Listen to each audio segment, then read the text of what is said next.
How's it going, guys? Alex from 734 Speed here, and today we're going to do some more work on that motor there. Start putting some pieces together. The weather finally starting to get good.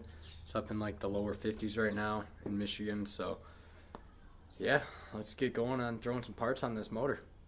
Alright, so the first thing we're going to do is install our VVT solenoid. So it's brand new, ordered from Mazda. Just slides right down in that hole. And then we reuse our old bolt right there, torque it down to 8 Newton meters to 11 Newton meters. So we'll just set it at 10, tighten that up, and we'll have our VVT solenoid in place.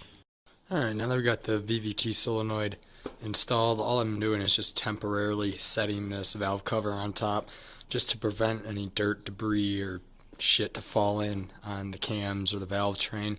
So none of these are even tightened down. I'm going to paint this. Next week it's supposed to be in the like mid 60s, so it should be warm enough for the paint to dry. So once that's painted, we'll officially tie that down. I'll just probably tape over the sensor port and the oil fill cap spot just so nothing gets in there and hurts anything. Alright, so the next part that's going to go in is our brand new water pump. She just slides in right through here. And I forgot, I'll get the torque specs for you guys in a second here.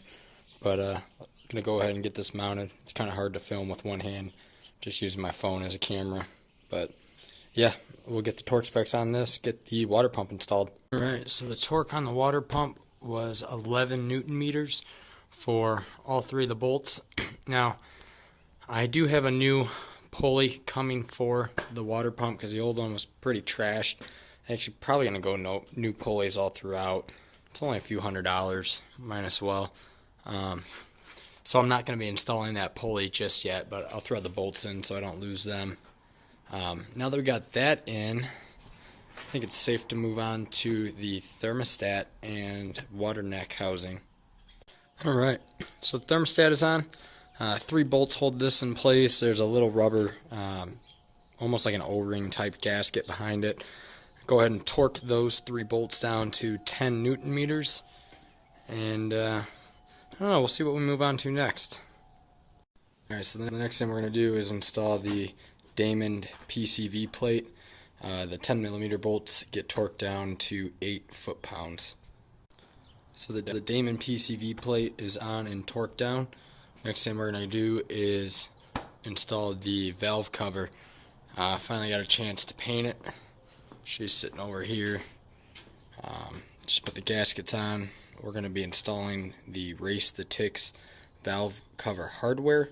So it comes with these kind of little spacer washers. I'm just reusing these. Some of them are a little chewed up, so if they leak, I'll have to buy new ones or figure that out. But I don't think it should leak any oil. It should be fine. But yeah, basically these just sit down in the valve cover. These go on top, and then there's Allen bolts that go down in there that I have somewhere in that mess of parts. So let's go ahead and install the valve cover, and I'll have to look up the torque specs. I believe they're the same for the Race the Ticks valve cover hardware, but just want to double check that real quick.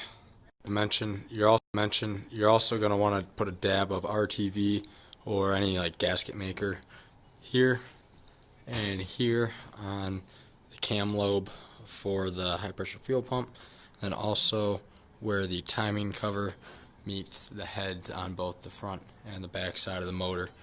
Just a little dab right on there to help with sealing. After that, we can drop the valve cover on, but I gotta go run to the store and pick up. So we got the valve cover on. Now there is a certain order that you're going to want to torque down these bolts. If I remember right, it's the right side on the inside, left side, then it goes like front, back, and it kind of just moves its way out. But go ahead and Google that to make sure. And then the torque spec on those, torque those down to 10 Newton meters. And man, that spray paint turned out really good. It's like a dark gray. It's kind of, let me get some better light here, guys. It's getting dark out. But it's like a dark gunmetal gray. And those red Race the Tick valve cover hardware just really accents that valve cover. That may be one of my more favorite cosmetic mods that I've done in the engine bay. You know, even more than the Cork Sport heat shields and stuff. It just such a little thing. They're like $45 for the whole kit. Yeah, it's kind of pricey, but God, it just really makes that pop. You know, just it's the little details. But yeah, so I'll throw that oil cap on just to keep the dirt out of there. And then next, I'll go ahead and gap the spark plugs, drop them down, and torque them in place, and move on to the next thing. Alright, so we got the plugs gapped and put down in there. I'm using NGK 6510s, gap to 0.022 to 0.024. I went a little on the smaller side just to avoid any potential spark blowout, so mine's right around 0.022. Next thing we're going to do is move on to the AC compressor delete bracket. I had this custom fabbed up by Zilla3 over on Instagram. For those of you who don't know, he has a badass drag car build on YouTube that he's documenting, so go ahead and check his channel out. I don't know anything about power, but I know it's got a parachute and a wicked roll cage, so that thing's going to be fast. Here's the bracket he fabbed up for me. I simply just hit him up on Instagram because I saw he did one. I asked him how much he wanted to make one for me, and he sent this over. So it did need shorter bolts, so I went to the hardware store while I was there for the gasket maker, grabbed those, and this will allow us to delete our air conditioning without having to do the alternator in the front like some people do it. I also know some people run a shorter belt. I didn't feel like messing with all that, so I just went ahead and got the bracket because that'll allow us to keep the same stock pulley, or sorry, not pulley, same stock serpentine belt, and you know the pulley is going to be in the same location as the compressor was, so everything will be good there. I did paint that to match the valve cover, so that was done yesterday too. So let's throw that on, and I don't know what to do for torque spec on this. I guess tight is tight, so I don't think it's really too big of a deal. So yeah, let's throw that on. Alright, so I ended up torquing everything down just to 40 foot-pounds. Damn, that pulley looks really good sitting there. Fit perfect, had no issues there. It was spot on with everything. So that's definitely in. It's not going anywhere. I think 40 foot-pounds should be enough. I couldn't find the like stock AC compressor torque specs online, but I didn't really look that hard. So we got some Cork Sport pulleys coming in anytime soon. I don't know when they're going to ship out, but that'll be the water pump, the idler, and the tensioner. So those three pulleys will be in, and we'll have all our pulleys back on. There's really not much more to put on the block, seeing as a lot of the stuff I can put in or put back on when the engine's back in. I just wanted to get kind of the stuff, like blocking the water passages off and just get some of the little stuff on. Plus I was bored.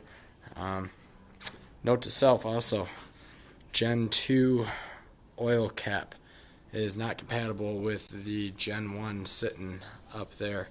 So this car had a Gen 1 motor in it. For some reason, it's not compatible. I don't know why Mazda decided to do that, but gotta buy a new fucking oil cap now. So there's that. But I think really all that's left to put on is I want to put on the drain fitting for the Kozmic Kozmic oil, turbo oil drain line, and then also I have the Kozmic fitting for the feed side, just because with the block in, it's kind of hard to get to them. So we'll throw those on probably tomorrow. It's getting kind of late today, so I'll do that later. And then really the only thing else I'm going to put on is going to be the lift points. I had to order a new one because for some reason I only had one. And I'm going to be redoing this paint job. It looks like shit. So then we can start putting all this stuff back in. Gotta clean up like the water neck. I'm gonna clean this up, paint it, clean the high pressure fuel pump, cam lobe up, paint that. Probably repaint the trans motor mount plate. Just kind of clean stuff up while I'm here, while I got it out. Been taking time cleaning all the grease off of here. I noticed that when the old owner put the motor in, they beat the living fuck out of that frame rail. So that was a cool little surprise underneath all the axle grease and shit that was on there. Still got to clean up down by the rack, but it did clean up really well. Yeah. So I think that's going to be it for today. Start packing this bad lad up, tuck her back away, and catch you guys later. Alright, so the next thing that we're going to do is install our turbo oil drain fitting. This one's from Kozmic Motorsports. I like this that it has the O-ring instead of using the gasket. And that's going to get installed right there. We're going to torque down our 2 bolts to 7.5 foot-pounds. Alright, so the last thing to do was install our fitting for the turbo oil feed line. And that's another Kozmic Motorsports product right there. And that just tucks in behind the alternator mounts. Torque that down to 10 foot-pounds. I also did put a brand new crush washer on there. Definitely want to replace that every time that you take it off. So that's where I think I'm going to end this video. All that's left to do before we mate this up with the clutch and trans is I want to put the pulleys on, just because I think that might be a pain in the ass to do when the engine's in the car. So as soon as the cork sport pulleys get here, we can throw those on, and then I'll degrease this trans, change that throwout bearing, and we'll get this off the engine stand, put the clutch on her, and put it in the car. So I appreciate y'all for watching. If you have any questions, feel free to comment, and please subscribe. Thank you very much.